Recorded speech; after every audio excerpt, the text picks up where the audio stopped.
สวัสดีครับยินดีต้อนรับเข้าสู่ช่องอาราวิซีพีนนะครับวันนี้เราอยู่ในเกมโตเกียวกูนอเวคเคนนิ่งนะครับผมโดยมีตัวละครใหม่ที่เราเพิ่งลงคลิปสุ่มกาชาไปนะครับเดี๋ยวจะแปะลิงก์ไว้บนขวาเนาะก็คือตัวของโฮจินึกชื่อไม่ออกนะโฮจินะครับโฮจิเป็นโฮจิลิ้นแดงนะครับเป็นตัวละครใหม่เป็นตัวละครเฉพาะสายนะครับซึ่งไม่ใช่สายแท็กไหนเลยนะครับแต่ว่ามันเป็นสายของคอนเทนต์นะครับผมเดี๋ยวเรามาดูสกิลกันเลยดีกว่านะครับ ในกิลเนี่ยผม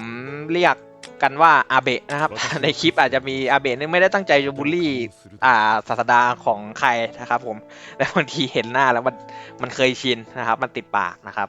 แต่ก่อนอื่นเขาจะเข้าเนื้อหาเนี่ยก็ขอขอบคุณทุกคอมเมนต์ใน YouTube แล้วก็ใน Facebook นะครับที่ให้กำลังใจกันเนาะซึ่งผมมันไม่ได้อะไรแล้วครับแต่ก็ขอบคุณคนที่เขาตำหนินะครับก็เราจะเอามาปรับปรุงเนาะแล้วก็ถือว่าเขากดเข้ามาดูคลิปช่วยๆกันนะครับผม นะเรามาเข้าเนื้อหากันเลยดีกว่านะครับผมเริ่มกันที่ลูกบอลนะครับผมลูกบอลของเราเป็นลูกบอลแดงแล้วนะครับเวลตันแล้วนะครับผมโดยสามารถทำงานจากข้างหลังได้นะครับผมเมื่อสิ้นสุดรอบของฝ่ายเรานะครับจะทำให้ฝ่ายเราทั้งหมดเนี่ยได้รับดาเมจลดลง 3%นะครับก็ป้องกันคริเนี่ยเพิ่มขึ้น 8%นะสูงสุดก็คือ3ชั้นก็คือลดดาเมจได้ 9%ป้องกันคริ24%เลยนะครับผมแล้วก็หลังจากที่ตัวละครฝ่ายเราเนี่ยได้รับดาเมจนะครับ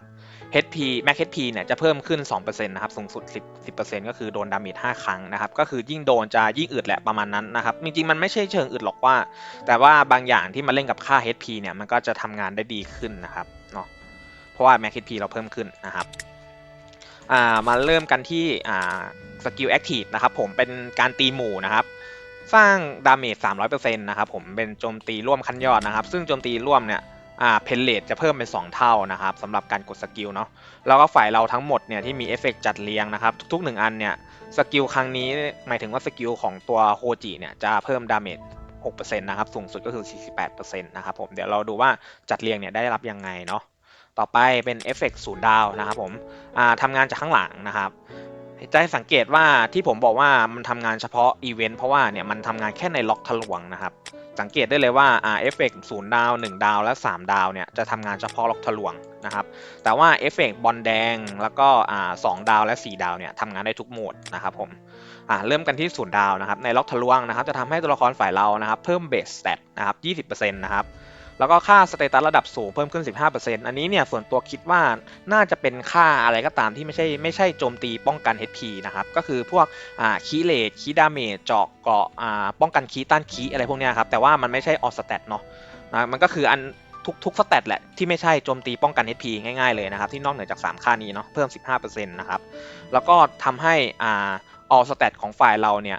ไม่สามารถถูกลดลงได้ต่ำกว่าค่าเบสนะครับเราเข้าจากเกมไปเท่าไหร่ก็จะไม่มีทางลดลงต่ำกว่านั้นนะครับผมแล้วก็เมื่อเริ่มรอบฝ่ายเรานะครับเมื่อเริ่มเทิร์นเราเนาะจะลบเอฟเฟกต์ท่าทางแล้วก็บัฟฝ่ายศัตรูทั้งหมดนะครับท่าทางก็น่าจะเป็นการตั้งท่านะครับแล้วก็บัฟฝ่ายศัตรูก็บัฟฟ้าเนาะเพราะว่าบัฟเทามันยกเลิกไม่ได้นะครับผมต่อไปเอฟเฟกต์1 ดาวนะครับในล็อกทะลวงเหมือนกันนะครับผมเมื่อเริ่มต่อสู้เนี่ยหรือว่าเริ่มรอบฝ่ายเรานะก็คือเราโดนเปิดก่อนก็ได้หรือว่าเราเปิดก่อนก็ได้นะครับ ทำให้ฝ่ายเราทั้งหมดเนี่ยได้รับเอฟเฟกต์จัดเรียง1อันนะครับสูงสุด2ชั้นก็คือ2เทิร์นนะครับคือเทิร์น1เราก็จะได้เป็น4อันเนาะแล้วเทิร์นที่2ก็จะเป็น8อันก็จะทำให้ความสามารถของ Active เนี่ยมันสูงสุดก็คือ48%นะครับ8อันก็คือเทิร์น2เนาะเป็นแม็กกิมมิกในการเอาไปตีบอสกระต่ายนะครับก็คือพยายามใช้การ์ดโฮจิตั้งแต่เทิร์นที่2เป็นต้นไปนะครับผมอ่ามาต่อกันที่เราซ้อนท้ายได้สูงสุด2ชั้นเนาะ หลังจากที่ตัวละครฝ่ายศัตรูเนี่ยปล่อยสกิลนะครับแล้วก็ตัวละครฝ่ายเราเนี่ยมีจัดเรียงทุกๆ4อันนะครับจะใช้เอฟเฟกต์ลดการโจมตีแก่ฝ่ายศัตรูลง 15%นะครับสูงสุดได้5ครั้งเลยนะครับ5 1 5 5 25ก็75%เลยนะครับดาเมจที่สร้างลดลงเนาะยิ่งเขาใช้สกิลบ่อยก็ยิ่งลดลงนะครับเห็นไหมเมื่อหลังจากฝ่ายปล่อยสกิลนะครับแต่ว่ามันต้องใช้มาก่อนเนาะใช้ใบแรกปุ๊บถึงจะลดใช้ใบที่2นะครับนึกออกไหม มันต้องใช้ก่อนนะครับแล้วค่อยถึงจะลดเพราะฉะนั้นใบแรกยังจะโดนแรงอยู่นะครับนั่นเป็นสาเหตุที่ว่าถ้าเราไปลงล็อกทะลวงเนี่ยแล้วเราเจอคนที่มันต่างกันมากๆเนี่ยมันก็ยังเจ็บอยู่ในการโดนใบแรกนะครับนะอ่าคำหนึ่งนะครับแล้วก็มีอย่างหนึ่งเนาะมันเป็นข้อดีคือถ้าเราเจอศัตรูที่ใช้ฮิเดะนะครับหลังจากตัวละครฝ่ายศัตรูปล่อยสกิลนะเห็นไหมเราไม่ได้บอกว่าทำดาเมจใส่เราเพราะฉะนั้นการปล่อยสกิลเนี่ยก็คือการกดการ์ดเนาะ ถ้ากดการฮิเดะเนี่ยก็ถือว่าอีกฝ่ายก็โดนลดดาเมจไปฟรีๆนะครับผมเนาะอันนี้คือเอฟเฟกต์1 ดาวนะครับก็เป็นในเรื่องของลดพลังโจมตีอีกฝ่ายนะครับต่อไปเอฟเฟกต์3 ดาวนะครับในล็อกทะลวงเหมือนกันเมื่อตัวละครฝ่ายเราเนี่ยได้รับดาเมจนะครับจะฟื้นฟูโล่นะครับตามปริมาณดาเมจที่ได้รับ 50% นะครับก็คือเด้งเลือดทันทีเนาะเด้งโล่ทันทีนะครับโดนตีปุ๊บเด้งโล่เลยนะครับผมเมื่อตัวละครฝ่ายเราใช้สกิลแอคทีฟนะครับจะสร้างดาเมจเพิ่มเติมนะครับเป็นดาเมจเป็นเลขเพิ่มเบิ้ลขึ้นมานะครับตาม HP สูงสุดของเป้าหมาย 15% นะครับ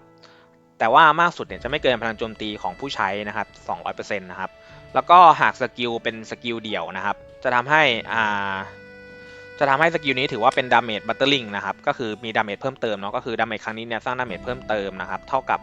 จำนวนดาเมจ 15% ให้กับศัตรูทั้งหมดก็คือตีเดี่ยวแล้วมันจะกระจายเนาะคิดว่าน่าจะเป็นอย่างนั้นนะครับอันนี้คือเดี๋ยวผมจะไปเทสด้วยกันเลยนะครับเราเทสแค่คร่าวๆนะครับก่อนหน้านี้คือผมเทสแค่คร่าวๆมาว่าโอเคตัวมันก็ยังคุ้มที่จะลงทุนไหมบางคนก็สงสัยนะครับเดี๋ยวเราจะไปคุยกันเนาะประมาณนี้นะครับผมต่อไปเอฟเฟกต์อัพดาวนะครับเอฟเฟกต์อัพดาวเนี่ยมีถ้าจำไม่ผิดจะมีอยู่ประมาณ4 อันนะครับที่สามารถทำงานจากข้างหลังได้นะครับแต่ว่าไม่แนะนำให้สุ่มเนาะก็ไม่แนะนำให้อัดไม่แนะนำให้อัดถึง 3S นะครับจริงๆตัวมันเนี่ยแค่3 ดาวปลดสกิลหมดก็เอาไปเล่นได้แล้วนะครับผมอันแรกเลยนะครับก็คือในล็อกทะลวงนะครับตัวละครฝ่ายเราเนี่ยเพิ่มเบสสแตท 5% นะครับผมอันที่2นะครับอันนี้ทำงานทุกที่นะครับเมื่อเริ่มรอบฝ่ายเรานะครับภายใน1 รอบจะทำให้ตัวละคร CCG เนี่ยฝ่ายเราได้รับโล่นะครับตาม HP สูงสุดนะครับ 2%อันนี้ก็คือเป็นข้อดีถ้าเราเปิดก่อนนะครับแล้วก็จะแบบโดนสวนแบบโนโลตีสวนบัตรวิเชอร์เข้าบัตรวิเชอร์เข้ายากๆอะไรอย่างนี้นะครับผมต่อไปอันที่3นะครับสำรองก็มีผลก็คืออยู่ข้างหลังเหมือนเดิมนะครับหลังจากตัวละคร CCG ฝ่ายเราโจมตีนะครับจะได้โล่ด้วยนะครับตามดาเมจที่สร้างคล้ายๆของอาริมะเนาะ7 โล่จากดาเมจที่สร้างต่อไปนะครับอันนี้ทำเฉพาะในล็อกทะลวงเนาะทำให้ฝ่ายเราเนี่ยได้รับดาเมจลดลง 6% นะครับประมาณนี้เนาะสูตรถ้าใครจะเปิดมากกว่า6 ดาวเนี่ยแนะนำก็หาอันนี้พอนะครับหรือไม่ก็ฝั่งนี้นะครับมันได้อันหนึ่งเนาะเพราะว่ามันช่วยให้ล็อกทะลวงเนี่ยเราอึดขึ้นนะครับคือตอนล็อกทะลวงเนี่ยเราจะไม่มีปัญหาเลยนะครับถ้าเราพลังเยอะสุดเนาะแล้วเราได้เปิดก่อนนะครับอย่างยกตัวอย่างกรณีไอดีวิลเลียมนะครับมันจะมีบางเคสที่เวลาผมเข้ามาเล่นเนาะแล้วเจอไอดีวิลเลียมอีกคนหนึ่งนะครับเจอบอทแต่ผมก็งงเหมือนกันว่าทั้งที่พลังเราเท่ากันแต่เราโดนเปิดก่อนนึกออกไหมครับแล้วมันจะเป็นการยากมากที่แบบเราจะชนะได้ด้วยเลือดเต็มนึกออกไหมเราโดนเปิดก่อนมันมีโอกาสที่เราจะโดนล้างแผงเหมือนกันนะครับผมเลยมองว่าการที่ตัวละครบ้านโตนะครับใครบ้านโตนะแล้วอยู่ในพวกแบบท็อปเทียร์แล้วที่แบบกดเจอแต่พวกตึงๆนะครับก็มันคุ้มที่จะลงทุนในระดับหนึ่งนะครับแต่ว่าถ้าใครเป็นบ้านเล็กก็แนะนำ3 ดาวพอนะครับเอาไว้แบบช่วยเคลียร์เหรียญล็อกทะลวงเนาะแต่ถ้าใครไม่รีบฟาร์มเหรียญเนาะไม่ได้รีบทำ350นะครับก็0 ดาวเอามาทำกิจกรรมอย่างเดียวก็ได้นะครับผมเนาะประมาณนี้นะครับก็มาเดี๋ยวเราจะมาเทสให้ดูนะครับเป็นชั้นสุดท้ายเนาะคือตึงแน่นอนครับแต่ละคนก็คืออันนี้เป็นตัวของเบบี้นะครับพลังอยู่ที่1527-536นะครับอันนี้ขององค์ชายนะครับก็พลังพอๆกันเลยนะครับ1527-202นี่คือสลับกันที่2ที่3กันประจำเนาะ2คนนี้นะครับส่วนคนกลางเนี่ยก็ส่วนใหญ่จะเจอเป็นตัวของตัว AAD ตัวเองนะครับผมซึ่งบางทีเนี่ยเรา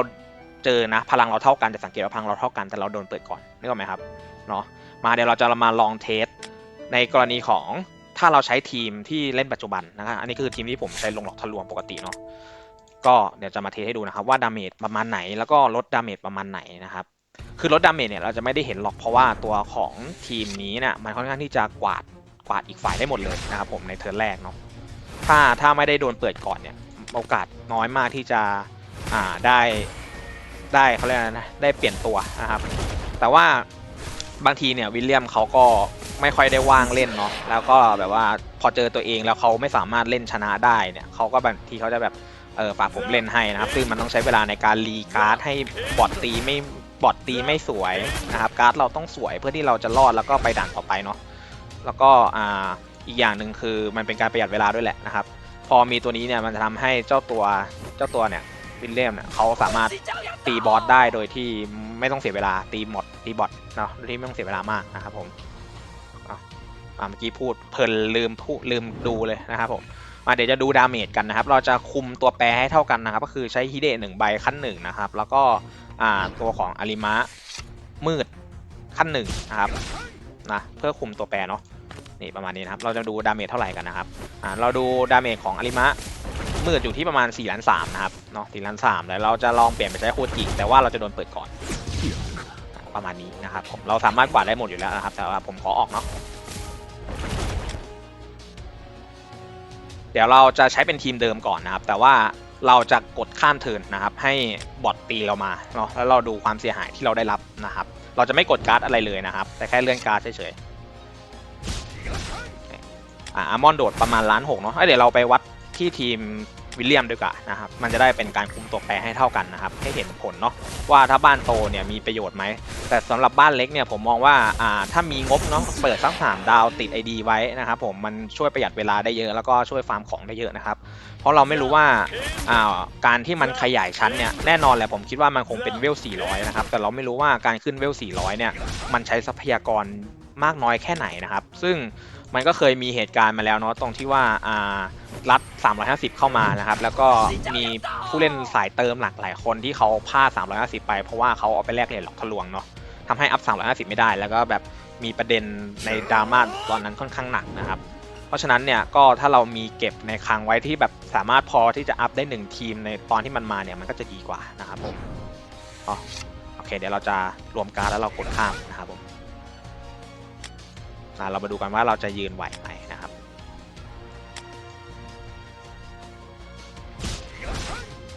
อันนี้คือกรณีเราได้เปิดก่อนเขาเนาะจะสังเกตว่าเห็นไหมถ้าเราโดนเปิดถ้าเราเปิดก่อนถ้าเมื่อกี้เรามีความหมายว่าเราได้เปิดก่อนเนาะทำให้หลายๆบัฟของเราเนี่ยมันได้มาเพราะว่าเราเข้าเทิร์นเราแล้วแต่ว่า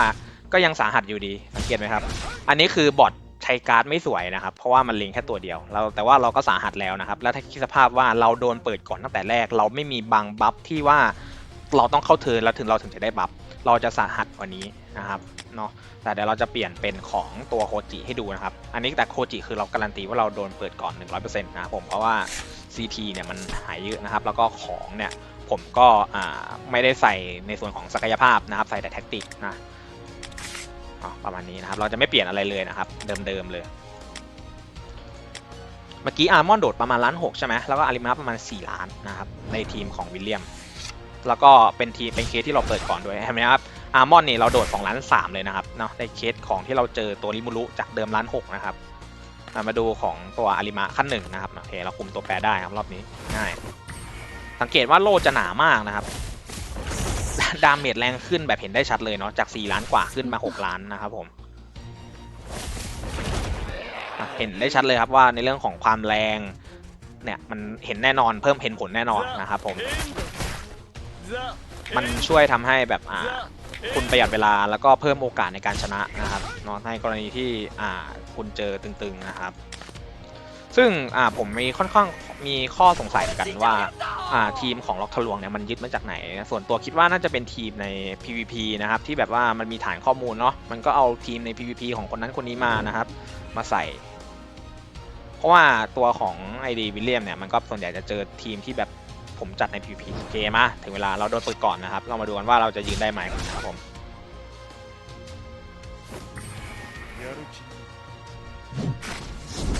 จะสังเกตว่าเราโดนตีปุ๊บเราได้โล่นะครับเห็นไหม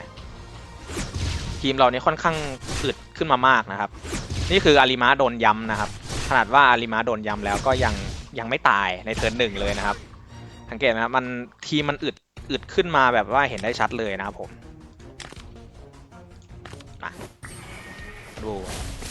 นี่เห็นไหมครับเราโดนเปิดก่อนก็จริงนะครับแต่ดาเมจที่เราทำได้ในการสวนกลับนี่คือ6 ล้าน 2เลยนะครับมันเยอะมากครับมาดูการตีเดี่ยวของลิมะเห็นไหมครับมันจะมีดาเมจกระจายเข้าไปหาเพื่อนเนาะเพราะว่าเป็นการตีเดี่ยวนะครับก็ตามโฮจิแหละมันก็ทำให้เราสามารถเคลียร์ได้ง่ายขึ้นนะครับเคลียร์คอนเทนต์ล็อกทะลวงนะครับนี่เห็นไหมเราอึดขึ้นเยอะมากเลยนะครับแล้วก็ถ้าข้างหลังเนี่ยใครใช้เป็นมาโดเนี่ยคิดว่าก็น่าจะอึดกว่านี้อีกนะครับเพราะว่ามีในเรื่องของสร้างโล่เนาะแล้วก็ดาเมจตามเลือดอีกนะครับเนาะประมาณนี้นะครับผมแต่ว่ามาถ้าใช้มาโดมันก็ต้องเอามาโดมายืนหน้าเนาะแล้วก็เอาตัวโคจิยืนหลังนะครับก็ส่วนมากที่เห็นคนใช้ในคุยในกลุ่มเนาะก็3 ดาวเวล300พอครับแต่ถ้าอยากได้ CP เพื่อแบบว่าตบคนที่ CP น้อยกว่าเราได้ก็ ทำ6 ดาว350นะครับแค่นั้นพอไม่ต้องมากกว่านั้นเนาะอย่างน้อยเนี่ยเรารับ6 ดาวเนี่ยเราก็ได้หนังสือพิมพ์คืนทุนมาแล้วนะครับได้หนังสือพิมพ์นี่ค่อนข้างที่จะสำคัญเนาะในการอัพพรสวรรค์นะครับประมาณนี้ส่วนการที่โอ้7,500,000เลยครับส่วนการที่เอาไปลงPVP เนี่ยผมบอกเลยว่าลำบากครับมันแทบจะเป็นไปไม่ได้เลยนะเพราะว่าตัวมันเนี่ยตีไม่ได้แพสซีฟเนี่ยมันทำงานน้อยมากนะครับมีจากบอลแดงเนาะแล้วก็แพสซีฟการอัพดาวแค่นั้นเองนะครับคือถ้าใครไม่ได้อัพดาวเป็น6 ดาวเนี่ยก็จะมีแค่จากบอลแดงเท่านั้น ซึ่ง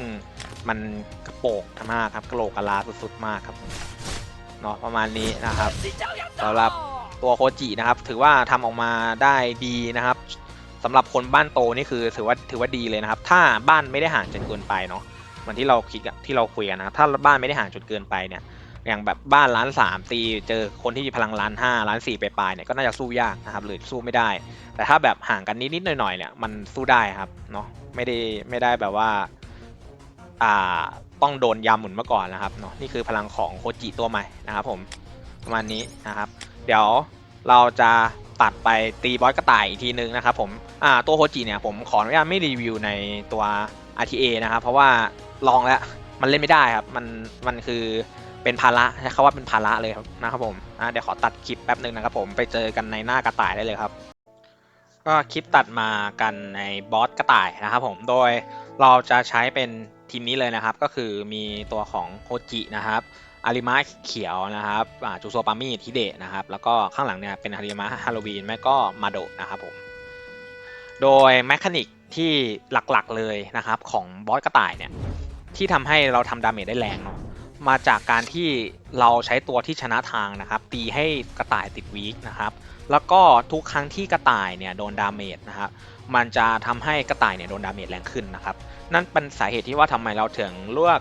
จูโซนะครับจูโซปามีดมาเพราะการโจมตีให้มันถี่คือที่สุดนะครับ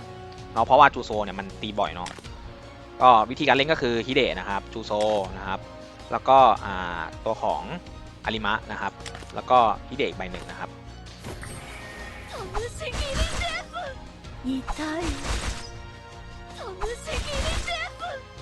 เราจะเน้นไปที่ใช้จูโซแล้วก็อาริมะตีเพื่อเลี้ยงดีบัฟนะครับเพื่อให้ดีบัฟมันเยอะที่สุดเนาะแล้วก็บางคนเนี่ยคะแนนไม่ถึงก็เดี๋ยวรอวันท้ายๆก็ได้ครับเพราะวันท้ายๆเนี่ยรอบในการตีจะสามารถเพิ่มจาก3เนี่ยเป็น5นะครับอีกประมาณ2วันเนาะ2-3 วันนะครับเทอร์นนี้เนี่ยก็คือไม่สวยเลยนะครับเพราะว่าการ์ดฮิเดะนี่คือไม่ขึ้นเลยนะครับแต่ว่าเรายังใช้จูโซกับตัวของอาริมะเนี่ยตีได้อยู่นะครับเราใช้ตัวของจูโซก่อนโอเคฮิเดะมาแล้วนะครับแล้วก็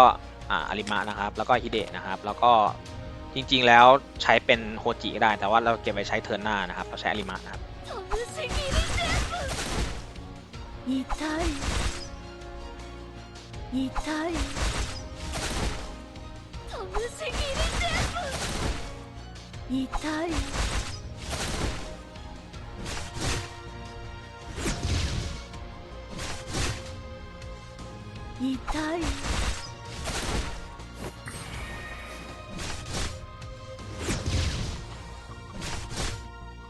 นี่สังเกตว่าดีบัฟมันจะเยอะมากเลยนะครับแล้วก็โฮจิเนี่ยพยายามเอาไปใช้เทิร์นสุดท้ายนะครับแต่ว่าอันนี้คือไม่สวยนะเพราะว่าการฮิเดะไม่ขึ้นเลยนะครับการฮิเดะขึ้นน้อยมากโอเคถ้าเป็นอย่างนี้นะครับแนะนำให้รีนะครับผมเดี๋ยวจะรีอีกสักตาหนึ่งเนาะ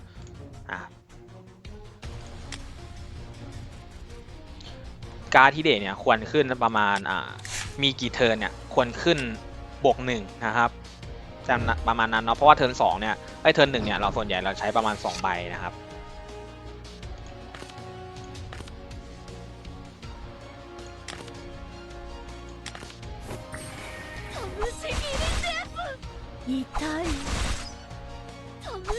เดี๋ยวถ้าครั้งนี้เนี่ยมือไม่สวยก็เดี๋ยวจะตีให้มันจบไปก่อนเนาะแต่ว่าเราได้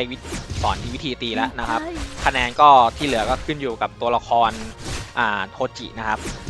คะแนนเนี่ยจะเยอะไม่เยอะขึ้นอยู่กับว่าตัวโคจิตีบ่อยแค่ไหนและทำดาเมจได้แรงแค่ไหนนะครับดาเมจโดยรวมแล้วก็ดาเมจก้อนใหญ่เนาะมัน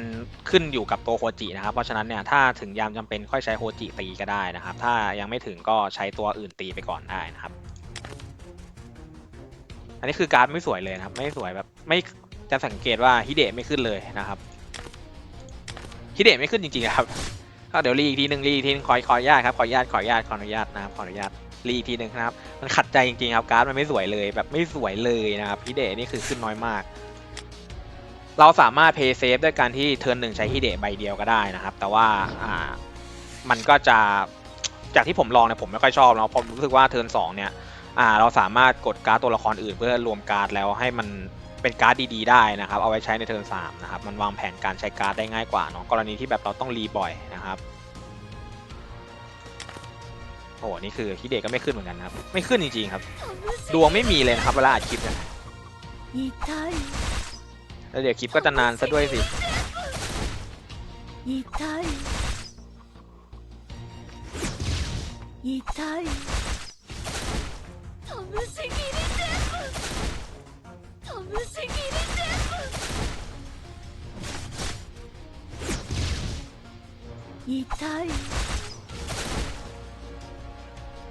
คลิปมันจะนานนะเพื่อน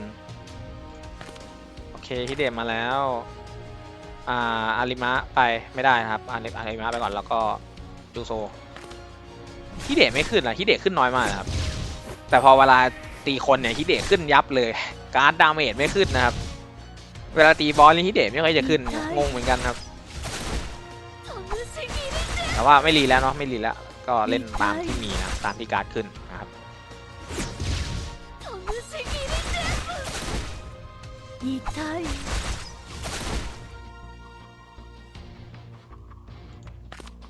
โอ้โหไม่ขึ้นจริงครับโอ้โหไม่ขึ้นเลยนะครับฮิเดะไม่ขึ้นเลยครับขึ้นมา2 ใบท้วนนะครับเนาะประมาณนี้แล้วกันนะครับแต่ว่าอันนี้แหละจากที่ลองในทีมนี้นี่ทำคะแนนดีที่สุดแล้วนะครับที่ผมลองเนาะอาจจะมีทีมอื่นที่ผมยังไม่ได้ลองนะครับก็ถ้าใครมีทีมก็แนะนำได้นะเดี๋ยวผมจะไปลองนะครับว่าได้เยอะสูงสุดเท่าไหร่นะครับทีมนี้เนี่ยสกอร์ผมทำได้ประมาณ1 ล้านเนาะถ้าการสวยนะครับได้ประมาณ1 ล้านนะครับเนาะตอนนี้นะฮะก็ประมาณนี้แล้วกันเนาะสำหรับตัวรีวิวตัวละครโคจิลิ้นแดงนะครับเดี๋ยวตัดไปสรุปท้ายคลิปนะครับผมก็ประมาณนี้นะครับผมสรุปแล้วเนี่ยตัวละครโฮจิเนี่ยมันเฉพาะทางเกินไปนะครับมันจะเหมือนตัวของ JCCG ที่เอาไว้ลงตีฐานเนาะแต่ตีฐานเนี่ยมันเอาไว้สู้กับคนอื่นนะครับมันถ้าให้ประโยชน์เนี่ยมันส่วนตัวผมให้ประโยชน์มันดีกว่าโฮจินะครับส่วนโฮจิเนี่ยถ้าใครไม่ได้อยากจะเปิดเยอะอยากจะประหยัดงบนะครับประหยัดงบประหยัดเพชรประหยัดตั๋วนะครับก็0 ดาวนะครับเปิดมาเพื่อทำกิจกรรมนะครับได้ของกลับมาเนี่ยมันก็เกินสิ่งที่เราลงทุนไปแล้วล่ะนะครับก็ส่วนใครที่มองว่า3 ดาวพอไหม4 ดาวพอไหมผมบอกเลยว่า3 ดาว4 ดาวก็พอครับนะถ้าในโซนของคุณเนี่ยพลังมันไม่ได้ห่างกันมากนะครับมันใช้ได้เลยแหละครับแต่ว่าถ้าถามว่าถ้าจำเป็นที่จะต้องอ่าน6 ดาวเนี่ยมันคุ้มกว่า 3-4 ดาวไหมถ้าสมมติมีงบเนาะมีงบที่พอจาก 3-4 ดาวเนี่ยไป6 ดาวเนี่ยจะคุ้มไหมผมมองว่าคุ้มครับเพราะถ้าทำ6 ดาวแล้วเนี่ยเราจะได้หนังสือขอแพงพวกผมเรียกหนังสือพิมพ์เนาะก็คือหนังสืออัพพรสวรรค์นะครับแล้วก็เวลาทำ350เนี่ยมันก็จะคุ้มอีกหนึ่งเพราะเราเป็น6 ดาวแล้ว CP เนี่ยมันจะแม็กที่สุดแล้วเท่าที่จะทำได้ที่เหลือก็ไปยัดไส้ในนะครับซึ่งถ้าการที่ทำ6 ดาวเนี่ย CP คุณก็จะเยอะขึ้นเนาะคุณก็จะเพิ่มโอกาสในการชนะและเปิดก่อนนะครับซึ่งมันก็จะง่ายกว่าเพราะว่าดาเมจเราก็จะแรงพอที่จะปิดอีกฝ่ายได้นะครับเนาะสำหรับทีมตัวโคจิประมาณนี้นะกันส่วนคะแนนเนี่ยผมขอไม่ให้คะแนนละกันเนาะเพราะว่าตัวละครมันขึ้นอยู่กับแต่ละบุคคลจริงๆนะครับว่าจำเป็นต้องใช้ไหมนะครับแล้วก็มันไม่ได้เอาไปตีกับคนมันไม่ได้เป็นเมตานะครับเพราะว่าถ้าให้คะแนนเนี่ยก็คือ0นะครับมันไม่ได้เอาไป PVP กับใครเลยนะครับเพราะว่าเอาไปก็เป็นภาระเพื่อนนะฮะประมาณนี้นะครับผมสำหรับตัวละครโคซุเกะโฮจิลิ้นแดงนะครับก็ใครดูแล้วชอบก็ถูกใจกดไลค์นะครับคอมเมนต์ให้กำลังใจหรือพูดคุยกันได้ในของ Facebook และ YouTube นะครับแล้วก็เรื่องประเด็นดราม่าต่างๆก็ยังไงก็ขอรับไว้นะครับแล้วก็เอาไปแก้ไขเนาะแต่ว่าอะไรที่เราไม่ผิดเราก็อย่าไปยอมนะครับอะไรที่เราไม่ผิดเราก็อย่าไปยอมเนาะเพราะว่าเราเน้นทำให้คนส่วนมากดูแล้วถ้าคนส่วนมากเขามองว่ามันมีประโยชน์เราก็คุมว่าโอเคที่มันก็คุ้มที่จะทำนะครับประมาณนี้เนาะก็ตอนนี้ฝุ่นเยอะนะครับดูแลตัวเองกันนิดนึงเนาะใครที่จะออกจากบ้านก็ถ้าเป็นไปได้ก็หาแมสใส่นะครับดูแลสุขภาพกันเองด้วยนะครับผมไว้เจอกันคลิปหน้าครับผมคลิปนี้ลาไปก่อนครับสวัสดีครับ